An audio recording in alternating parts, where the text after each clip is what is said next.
Donald Trump and his congressional allies are now targeting former special counsel Jack Smith. But be careful what you wish for. Look, I bleed blue because I need them to protect us.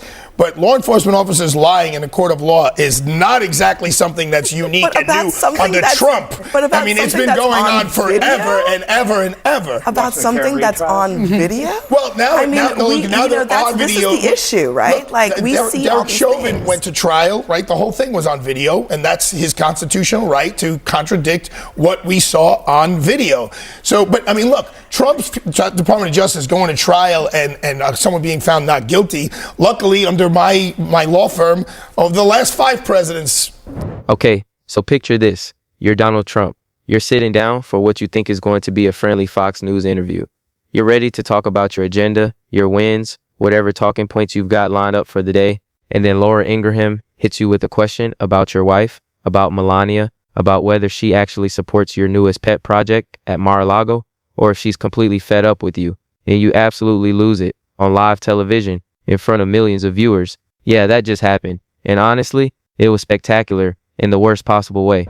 But before we go any further, real quick, let's be honest, you can't really trust headlines anymore. That's why we built Pump Politics to bring you real stories, real context, and no corporate spin. If you want to stay ahead of the headlines, join our free newsletter. We'll send the news straight to your inbox every day. Just click the link in the description to join. And if you just want to support what we're doing, join us, be part of the community that actually cares about the truth. All right, let's get back to the video. We have it confirmed from White House Press Secretary Caroline Leavitt, who said that the president exercised his constitutional authority by issuing this pardon to Zhao, who was prosecuted, they say, by the Biden administration. These charges came down in 2023 when Zhao, pled guilty to charges related to money laundering. But Caroline went on to say that they essentially, despite no allegations of fraud or identifiable victims, that the Biden administration sought these charges against Zhao, and that the actions by the Biden administration, they say, severely damaged the United States' reputation. This isn't some random gossip column drama we're talking about here.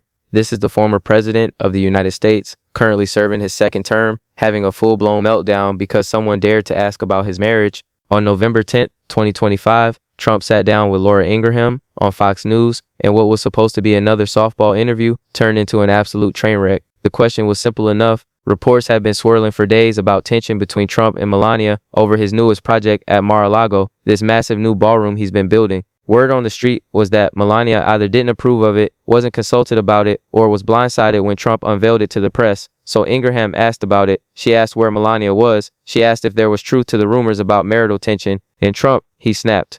He literally said, and I'm quoting here, "Yeah, she liked her office, but I don't care. Why would I care? Come on, are you kidding me? Your wife allegedly has problems with a multi-million-dollar construction project you're doing at your own resort, and your response on national television is, I don't care? That's not just dismissive. That's not just rude. That's a window into how Trump actually views his marriage when he thinks he's being attacked. And the way he said it, the tone, the anger in his voice, it was clear this question hit a nerve, a massive nerve. But it gets even better, or worse depending on how you look at it. Trump didn't stop there. He went on this whole rant about fake stories and disloyal staff and the media making things up. He claimed that people were lying about Melania never being in the White House. He dismissed her critics. He got defensive in that particular Trump way where he starts talking in circles and contradicting himself and making everything worse. And the whole time, you could see it on his face. This wasn't a prepared response. This wasn't spin. This was genuine anger that someone had the audacity to question his marriage on live TV. Now, here's why this matters beyond just juicy political drama.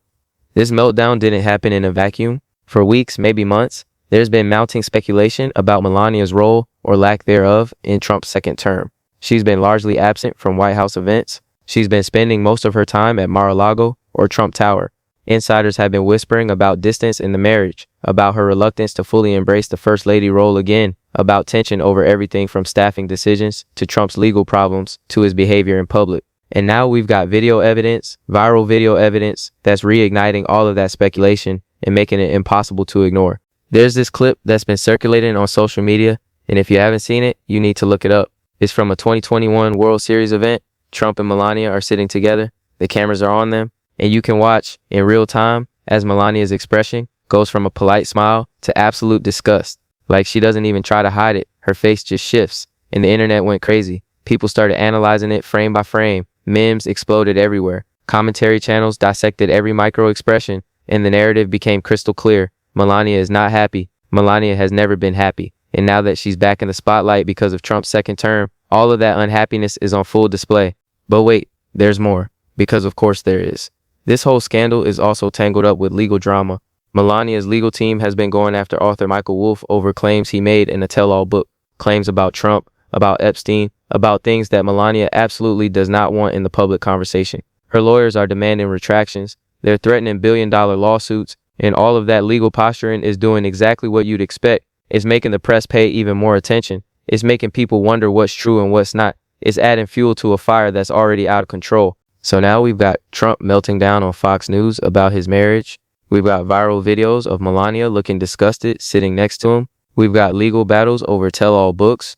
We've got reports of staff leaks describing deep tension in the Trump household. And all of this is happening while Trump is dealing with election setbacks, legal stress, ongoing investigations, and polling numbers that aren't doing him any favors.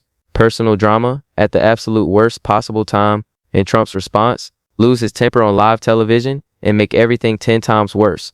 Buckle up, because we're about to break down exactly how this scandal exploded, why Trump's reaction was so revealing, and what this means for his second term and his ability to control his own narrative. This is going to get messy. Alright, let's dig into the details here, because this story has so many layers. It's basically a political onion, and every layer you peel back just makes you want to cry, or laugh, or both. First, we need to understand the timeline of how this all went down, because this wasn't just one isolated incident. This was a slow building pressure cooker that finally exploded on live television. The initial spark for all of this was Trump's new ballroom project at Mar-a-Lago. Now, if you know anything about Trump, you know he loves building things. He loves putting his name on things. He loves showing off. So when he decided to add this massive elaborate ballroom to Mar-a-Lago, of course he was going to make a big deal about it. Press events, tours, the whole 9 yards. But here's where things get interesting. According to multiple reports from people close to the Trump family, Melania was either not consulted about this project or she actively opposed it and got overruled. Some sources say she wanted the space used for something else. Some say she thought the whole thing was too ostentatious even by Trump standards. Some say she was just tired of Trump making unilateral decisions about properties they both technically own. Whatever the exact truth is, the bottom line is that Melania was not on board. And when Trump went ahead and unveiled this ballroom anyway, treating it like his personal achievement, it reportedly caused a huge fight behind closed doors.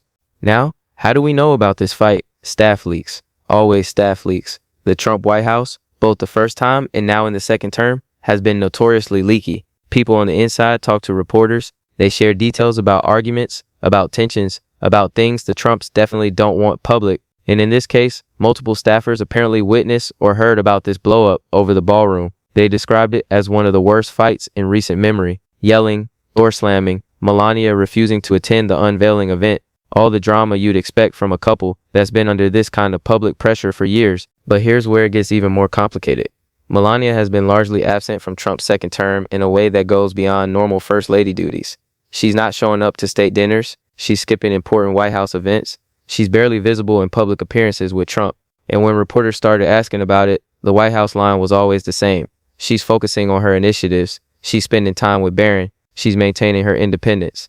Standard PR spin. But insiders tell a different story. They say Melania never wanted Trump to run again. They say she was hoping he'd lose in 2024 so they could just retire to Mar-a-Lago and fade into wealthy obscurity.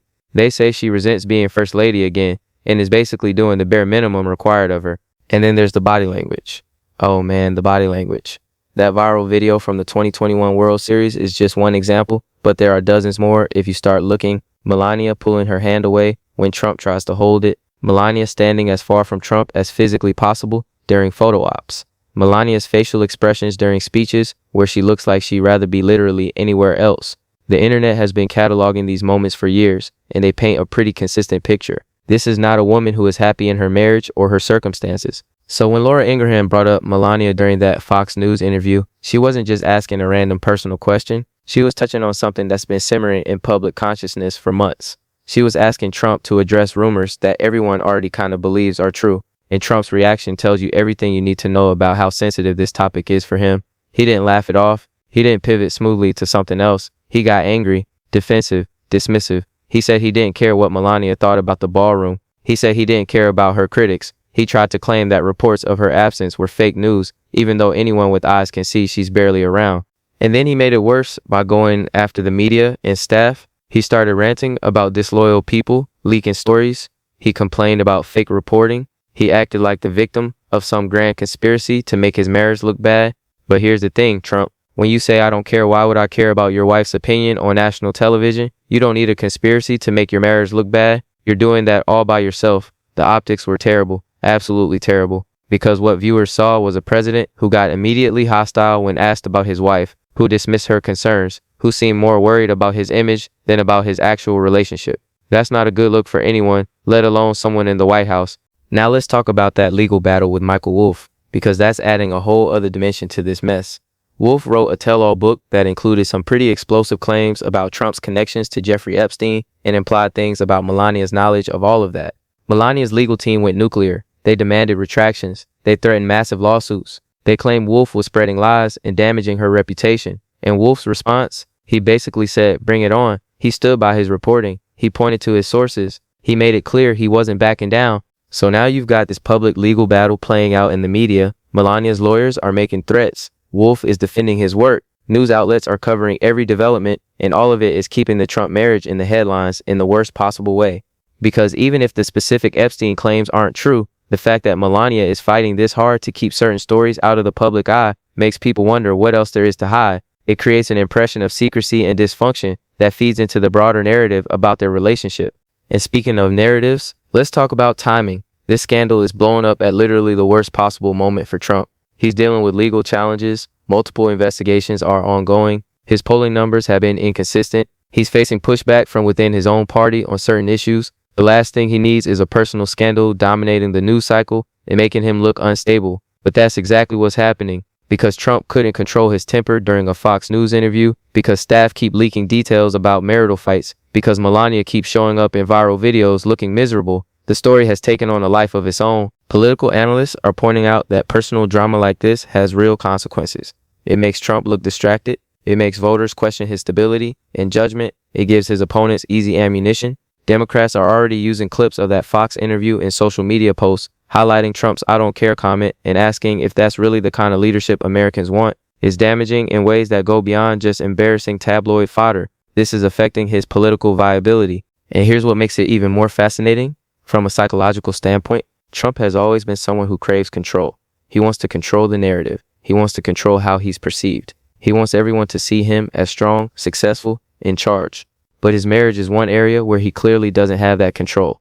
Melania does what she wants. She maintains her distance. She makes her displeasure visible. And Trump can't do anything about it without making things worse. So when Ingraham asked about it, she was essentially poking at this vulnerability that Trump absolutely hates acknowledging. And he reacted exactly the way you'd expect someone to react when their loss of control is exposed on live TV. But let's also talk about Melania's perspective here, because she's not just a passive player in all of this. By most accounts, Melania is a smart, calculating person who understands media and public perception very well. Her silence, her absence, her visible displeasure, these are all strategic choices. She's not stupid. She knows those videos are going viral. She knows people are speculating about her marriage. She knows her legal battles with authors are generating headlines, and she's allowing it to happen, which suggests that maybe, just maybe, she doesn't mind if the public thinks she's unhappy. Maybe she's done protecting Trump's image at the expense of her own comfort. Maybe this is her way of exerting whatever power she has in a situation where she feels trapped. Think about it. She can't divorce Trump while he's president without creating an absolute media firestorm that would define the rest of her life. She can't openly criticize him without facing backlash from his supporters. But she can be absent. She can look miserable in photos. She can let staff leak stories about fights. She can pursue legal battles that keep her grievances in the public eye without her having to say anything directly. It's a form of passive resistance. And Trump, for all his bluster and control tactics, can't really stop it without admitting there's a problem. Which brings us right back to that Fox News meltdown. Okay, so let's break down the key points you need to understand about this absolute circus. Because there's a lot happening here, but it really comes down to a few critical things. Point 1. Trump's reaction on Fox News revealed way more than he intended. When Laura Ingraham asked about Melania and the ballroom drama, Trump could have handled it a dozen different ways. He could have laughed it off. He could have said something diplomatic about respecting his wife's privacy. He could have pivoted to literally any other topic. But instead, he said, "I don't care. Why would I care?" and proceeded to have a mini meltdown about fake stories and disloyal staff. That's not the response of someone who's secure in their marriage. That's the response of someone who's deeply sensitive about a topic they know is problematic. Point 2, the viral videos and body language don't lie. You can spin a lot of things in politics. You can have PR teams craft perfect statements. You can have spokespeople deny allegations, but you can't fake body language in candid moments, and you can't stop the internet from analyzing every frame of footage. That 2021 World Series video, where Melania's face shifts from a smile to disgust, is just one example of dozens. People have compiled montages of her pulling away from Trump, looking uncomfortable, seeming miserable at events, and those images are more powerful than any official statement because they feel authentic. They feel like glimpses of the real dynamic between these two people when they think cameras aren't watching, except cameras are always watching. Point 3, the timing of this scandal is catastrophic for Trump politically. He's already juggling multiple crises, legal problems, political opposition, media battles. The last thing he needs is personal drama dominating headlines and making him look unstable or out of control. But that's exactly what's happening. And the reason it's so damaging is because it feeds into existing narratives about Trump, that he's volatile, that he's thin-skinned, that he can't handle criticism, that his personal life is a mess. Every new development in this Melania saga reinforces those narratives and makes it harder for Trump to control his image or focus public attention on his policy agenda. In point 4, Melania's role in all of this is more active than it appears. She's not just a victim of circumstance or an unwilling participant in Trump's political career. She's making choices. The choice to be largely absent from White House events, the choice to let her displeasure show in public, the choice to pursue aggressive legal action against authors like Michael Wolff. These are strategic decisions that have consequences for Trump's image and political standing. Whether she's doing it intentionally to undermine him or simply prioritizing her own comfort and boundaries, the effect is the same. She's not protecting his image anymore, if she ever really was. So why does all of this matter? Why should anyone care about Trump's marriage drama beyond just entertainment value? First reason, it's a test of Trump's ability to control narratives and maintain his image. Trump has built his entire political brand on being strong, in control, winning, but he can't control his wife's behavior. He can't control viral videos. He can't control staff leaks about their fights. And every time he tries to push back against these stories, like he did on Fox News, he just makes things worse. That's a real vulnerability. That's a crack in the armor that his opponents can and will exploit. Second reason, it affects his political effectiveness.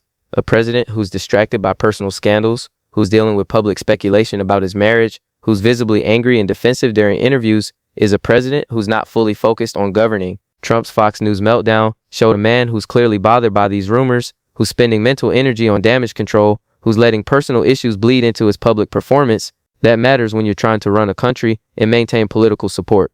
Third reason, it reinforces negative perceptions that already exist. People who don't like Trump already think he's disrespectful to women, including his own wife. This scandal gives them more evidence. People who think Trump is temperamental and can't handle criticism now have video of him losing it when asked about Melania. People who believe Trump's marriages have always been transactional now see what looks like confirmation. You don't change minds or win over skeptics by proving their assumptions right. You do it by defying expectations. And Trump's behavior here is doing the exact opposite. Fourth reason, Melania's visible unhappiness humanizes the cost of Trump's political ambitions in a way that's hard to ignore. Whatever you think about Melania politically, watching someone look that miserable standing next to their spouse is uncomfortable. It makes people wonder what it costs to be married to Trump, what compromises she's had to make, what she's given up. And those questions create sympathy for her and by extension criticism of him. It's not a dynamic that helps Trump politically or personally. Now, what comes next? That's the question everyone's asking. Will Trump try to do damage control? Will Melania make some kind of public statement or appearance to try to tamp down speculation? Will more staff leaks come out with additional details about their relationship? Will the Michael Wolff legal battle escalate and produce more headlines? All of that is possible. But here's what we know for sure. This story isn't going away. Not when there's fresh video evidence regularly surfacing. Not when Trump himself can't resist reacting defensively to questions about it. Not when political opponents see it as an easy target. Not when the media knows this kind of personal drama gets attention and clicks. Trump's challenge now is figuring out how to minimize the damage. But that's hard to do when the damage is largely self-inflicted and ongoing. Every time Melania skips an event, people notice. Every time Trump gets defensive about his marriage, people notice. Every time a new viral clip surfaces of her looking miserable, people notice. He can't control any of that without actually addressing the underlying issues in his marriage, and there's zero indication he's willing or able to do that, so the bleeding continues. The political implications are significant too. Democrats are already weaponizing this. They're sharing clips of Trump's "I don't care" comment. They're pointing to Melania's absence as evidence of dysfunction in the White House. They're using the scandal to paint Trump as unstable and distracted. And it's working to some degree because the evidence is right there on video for everyone to see. You can't claim it's fake news when people can watch Trump losing his temper in real time. You can't dismiss body language analysis as liberal bias when the videos are available for anyone to watch and judge for themselves. Republicans who support Trump are in an awkward position too. How do you defend a president who says he doesn't care what his wife thinks on national television? How do you spin viral videos of the First Lady looking disgusted sitting next to her husband? Most of them are just avoiding the topic entirely, hoping it fades from the news cycle, but it's not fading. If anything, it's getting bigger. More people are talking about it. More media outlets are covering it. More analysts are discussing what it means for Trump's presidency and political future. Here's my take, and this is commentary, but it matters. What we're watching is a president who cannot separate his personal vulnerabilities from his public role. Trump has always been someone who takes everything personally. Criticism isn't just criticism to him. It's an attack that demands retaliation. So when Ingraham asked about Melania, he couldn't just give a polished non-answer. He had to fight back. He had to defend himself. He had to attack the media and the leakers and anyone questioning his marriage. And in doing so, he made the story 10 times bigger and more damaging than it would have been if he just brushed it off. That's the pattern with Trump. His worst political wounds are often self-inflicted. He can't let things go. He can't ignore provocations. He can't resist escalating conflicts that he should simply avoid.